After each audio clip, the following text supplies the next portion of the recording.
Приветствую вас на своем канале. Сегодня речь пойдет о народных средствах от кашля.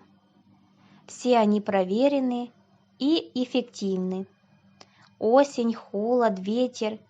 Простуда преследует практически каждого из нас. Одно из самых неприятных ее проявлений – это кашель. Можно усмирить его не только лекарствами из аптеки, но и народными средствами, которые доступны каждому из нас. Первое – это молоко, одно из самых эффективных средств при кашле.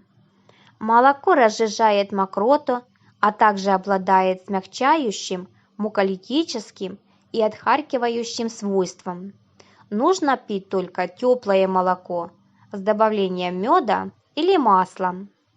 А вот молочный отвар с плодами инжира – это вообще очень хорошая микстура от кашля. Хорошим обеззараживающим и противомикробным действием обладает молоко с чесноком. Однако такую смесь следует применять с осторожностью маленьким детям, беременным и кормящим женщинам, а также людям с болезнью ЖКТ. А если кашель мучает ребенка, но он не хочет пить теплое молоко, можно сделать ему коктейль. Взять банан, измельчить в блендере, добавить какао, мед и залить полученную смесь горячим молоком. Второе народное средство при борьбе с кашлем – это черная редька.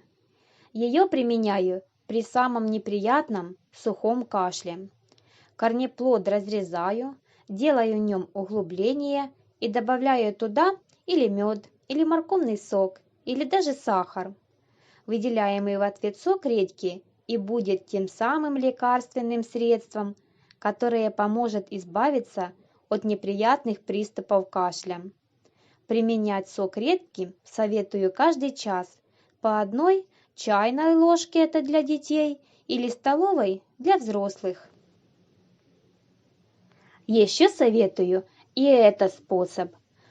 При влажном кашле, при затрудненном отхаркивании и неприятных ощущениях в груди во время кашля облегчить симптомы помогут компрессы.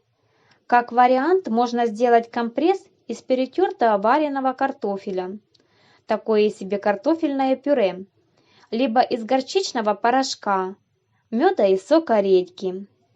И в горячем виде наносят на марлю и плотно завязывают в области грудной клетки теплым платком. Среди компрессов также известный способ намазать грудь больного жидким медом или теплым растительным маслом, обернуть несколько теплых слоев, укрыть теплым одеялом и оставить на некоторое время. Следующее средство – это полоскание горла. Кашель часто сопровождается болью в горле или его раздражением. В таком случае прекрасным способом улучшить свое состояние будет полоскание. Его можно проводить до 10 раз в день.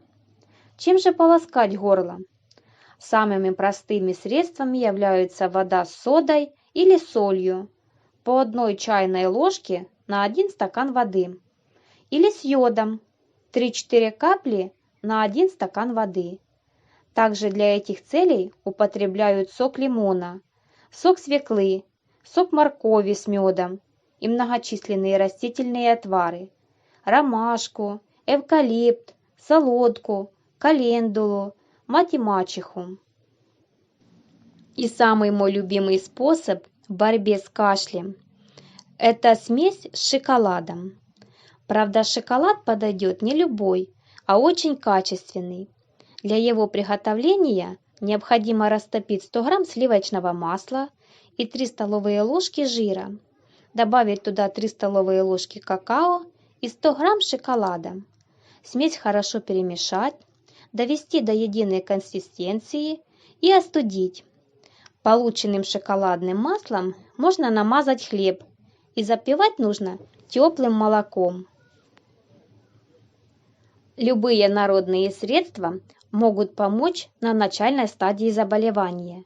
Если симптомы, несмотря на их применение, не проходят, либо простуда сопровождается температурой и другими симптомами, необходимо срочно обратиться к врачу. Кстати, перечисленные выше способы можно прекрасно применять и одновременно с традиционным лечением. Спасибо, что зашли на мой канал. Всем желаю крепкого здоровья. Пишите комментарии, ставьте лайки, подписывайтесь на мой канал. Всем пока-пока!